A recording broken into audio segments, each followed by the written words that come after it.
Hola, soy Victoria Valdés, estudiante de la Universidad de Talca, y del tema del cual hablaré hoy es la evolución de la música sacra en algunos compositores de la Escuela de Viena.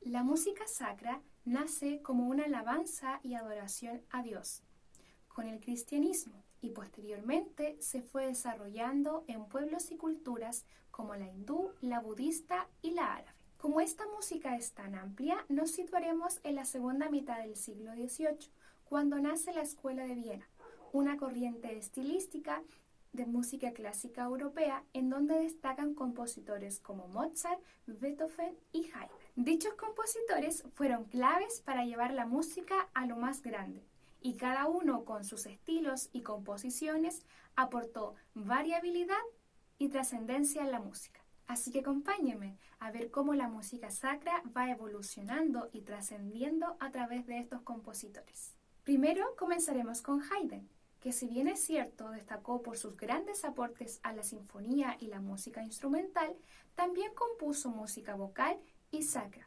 entre las cuales destacaron sus oratorios, como por ejemplo Las últimas palabras de nuestro Salvador en la cruz, obra orquestal publicada en 1787, que el mismo Haydn adaptó para cuarteto de cuerdas, una versión para piano, un oratorio para solista, coros y orquesta, y posteriormente su propia versión coral. La creación. Después de haber escuchado varias obras de Händel, Haydn manifestó: quiero escribir una obra que proporcione fama universal y eterna a mi nombre. Así fue que escribió La Creación, obra estrenada el 29 de abril de 1798 en Viena. La obra ilustra la narración del mundo, tal como lo narra el Génesis. Aparte de este libro, sus fuentes de inspiración fueron los Salmos y El Paraíso Perdido de John Milton. Según la forma clásica del oratorio, esta se divide en tres partes y se compone de coros, recitativos y arias. Presenta disonancias inquietas y confusas, generando una mezcla sublime para el auditor. Sus aportes a este estilo fueron obras sacras equiparables a la arquitectura de las iglesias barrocas, la fusión de elementos tradicionales, incluida la escritura contrapuntística para las voces solistas y acostumbradas figuras corales, en la conclusión del credo y el gloria, para un nuevo realce a la orquesta y elementos extraídos del estilo y forma sinfónica, además de una música sacra más jovial. Por su parte, Mozart, el niño prodigio, compuso música sacra desde temprana edad, al servicio del arzobispo de Salzburgo como concertino y organista, destacando con grandes composiciones como cantatas, vísperas, oratorios, misas, etc.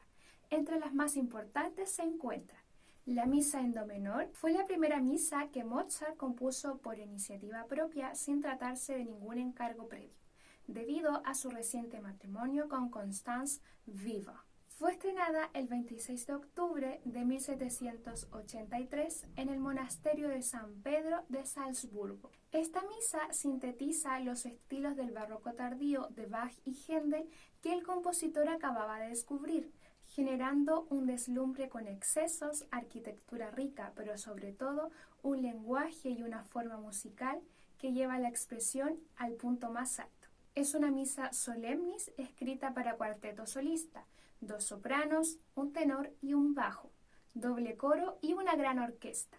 La obra está incompleta, faltan algunas secciones instrumentales, el credo, el Hosanna revela un doble coro y falta por completo el Agnus Dei. También encontramos el Ave Verum Corpus, obra compuesta por el compositor en el último año de su vida para la parroquia de Baden. El texto se atribuye al Papa Inocencio VI. El coro y el tratamiento del canto también es humilde. Hay pocos melismas y predomina el canto silábico. La orquesta, respecto del coro, mantiene una sección secundaria. La última composición importante a mencionar de este compositor es su misa de Requiem en re menor. Está basado en los textos latinos del Requiem, es decir, el acto litúrgico católico celebrado tras el fallecimiento de una persona. Fue la última obra y misa escrita por Mozart, dejada inconclusa antes de morir, quien tuvo que terminar, su alumno y discípulo Franz. El mismo compositor, ya enfermo, le dio numerosas indicaciones para que pudiera hacerlo, y a pesar de que el compositor austriaco no la pudo terminar, es una de las obras consideradas más trascendentales del legado de Mozart, y se transformó en una metáfora de su propia muerte súbita e inesperada, y llevó su carrera artística a la cima de sus capacidades.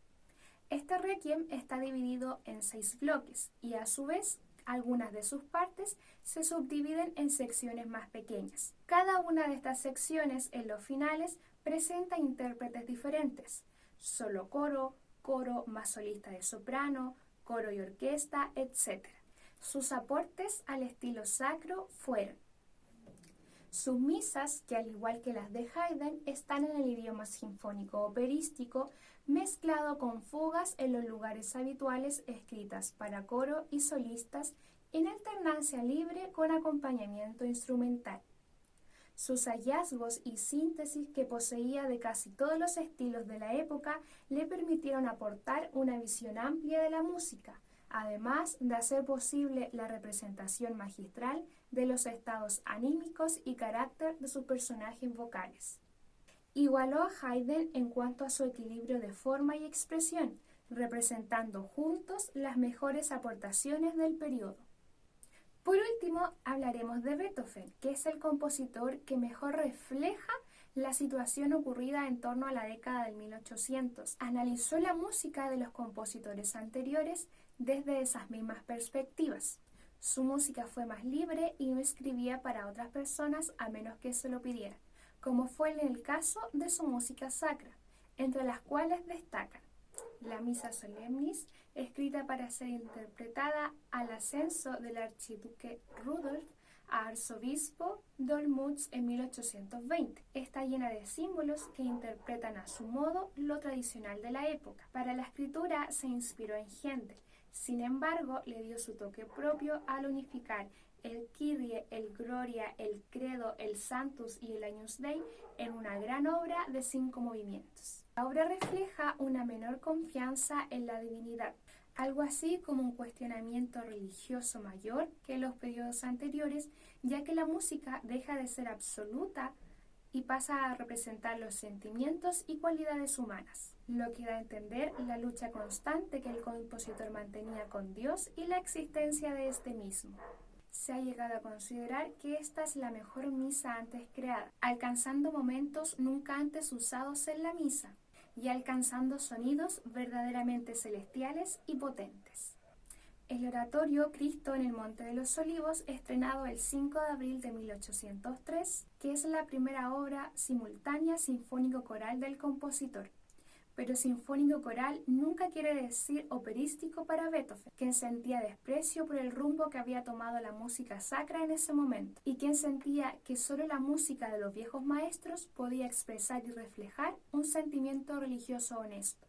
Sin embargo, también quería lograr un estilo propio, moderno y que reflejara verdaderamente lo religioso, creando así la parte de un coral comparable al estilo de Händel y Palestrina, acompañándola con una escritura sinfónica como vehículo y no solamente como un mero acompañamiento armónico. En él, a través del texto, Beethoven intenta reflejar el estado anímico de Jesús mientras se encontraba en Getsemaní, y al igual intenta reflejar sus sentimientos por el deterioro de su enfermedad.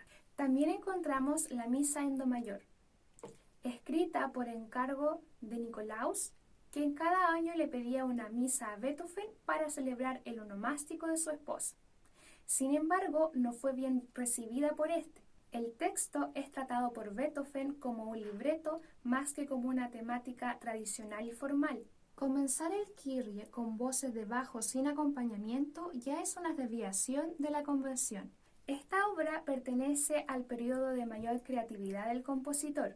Sin embargo, muestra una profunda reflexión por el estilo litúrgico, generando algo sencillo, humilde y espiritual. Otra de las obras de Beethoven que no son ni sacras ni litúrgicas, pero sí religiosas, fueron el tercer movimiento del cuarteto Opus 132 y el final de la novena sinfonía. Sus aportes a este estilo fueron sentido poético del texto a través de la música, melodías diferentes consideradas muy nuevas para el oyente, y la unificación de las misas como una gran obra sinfónico-coral. Después de todo este recorrido, los invito a escuchar la audición de la misa en do menor de Mozart correspondiente al solo de soprano Et incarnatus est.